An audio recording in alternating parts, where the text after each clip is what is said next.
Magandang araw mga ka-farmers. Ayan, noong nakaraang araw, naglabas tayo ng warning para sa ating paparating na bagyong si Uwan. Pero doon sa mga forecast na una nating nailabas, galing din sa sa Pag-asa, makikita doon talagang hindi naman talaga tatamaan yung Camarines Norte or particular doon mismo sa 25 degrees, no? Na kung saan location mismo ng Daet o ng Camarines Norte ay makikita doon talagang naka-red, naka-green pa siya. Ibig sabihin, pag sinabi natin green, yung ating kulay ay safe siya at meron tayong nakatabugsong-bugsong ulan at hangin na mararanasan.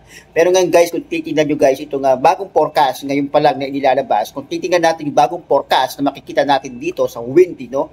Malalaman natin kung papasaan at anong direksyon ng bagyo. At isa na dito sa nakakalungkot isipin, pero kalituhanan na kinakailangan na talaga natin pagandaan, yung pong bagyong si Owan ay talagang daraan mismo o madadaanan mismo yung pinakabuntot mismo ng bagyong si Owan sa Camarines Norte mismong Daet. Kaya naman pinaghahandaan lahat na dapat po maging maingat tayo at sana ay magawan po natin ng paraan na mas mahabang maaga pa sapagkat pagpasok ng Sabado ng madaling araw, magsisimula na po ang hagupit ng hangin at pabugsong-bugsong ulan at yan na po ay magsusundan naman pagdating po ng Sunday ng madaling araw hanggang po ng hapon ng 1:00 ng hapon hanggang 5:00 po ng hapon naman.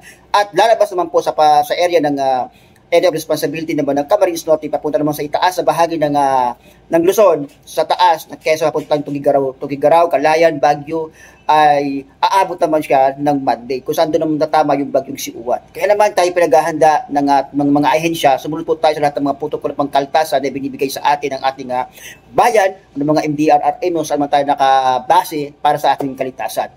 Para at least kahit na paano, yung bagyong ito ay ating maiwasan sapagkat ayon sa balita, ang bagyong si Owan ay posibleng umabot sa atin hanggang signal number 5. Kaya mga ka-farmers, kailangan natin mag-ingat at siguraduhin ligtas ang ating mga pamilya at ang ating mga buhay para sa bagyong si Uwan.